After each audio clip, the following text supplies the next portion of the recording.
Bravery. It is the greatest display of strength to admit that you are afraid.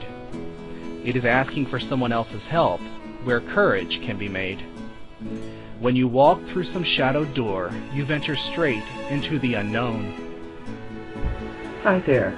We're beginning week 3 of the Bladder Fitness training program for overactive bladder, and I want to just go over the things that we're going to be doing this week.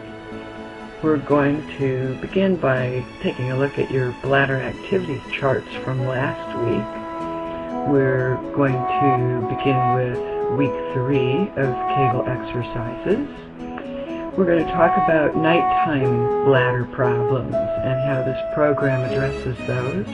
And most importantly, this week we're going to begin testing for bladder irritants in your diet. So we're going to try out a bladder diet for size. Last week began the earnest use of the tricks to calm an overactive bladder, and you began your efforts to really separate voiding from the urge to void. So we want to see what effect this has had on your bladder activity. Were you able to wait longer? And was it easier for you to calm down urge when it came? Many of you already find your symptoms much improved after just the 2-week introductory offer. Now, in week 3, we'll start testing your diet and find out if we can make this a lot easier by eliminating some items from your diet for a while.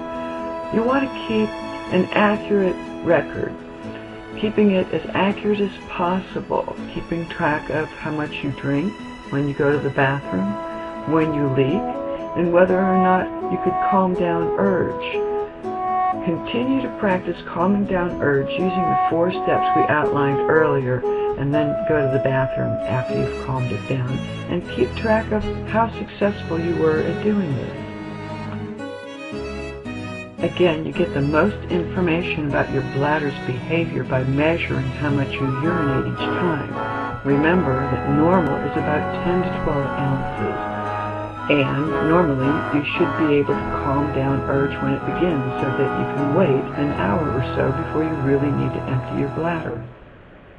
You'll want to go to bladderfitness.com so that you can get a copy of the chart to use this week, or just make one of your own. All you're needing to do is keep track of the time when you went to the bathroom, or the time when you had an accident, and the time when you had something to drink, how much that was, and keep track of when you go to the bathroom, whether or not urge was present at that time, or whether or not you were able to calm it down and make it go away.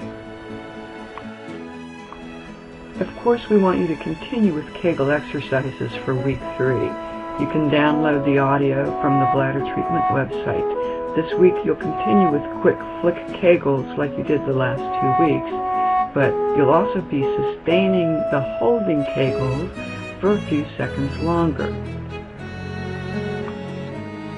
And then we'll talk about the problems of nighttime accidents and how this program addresses those problems.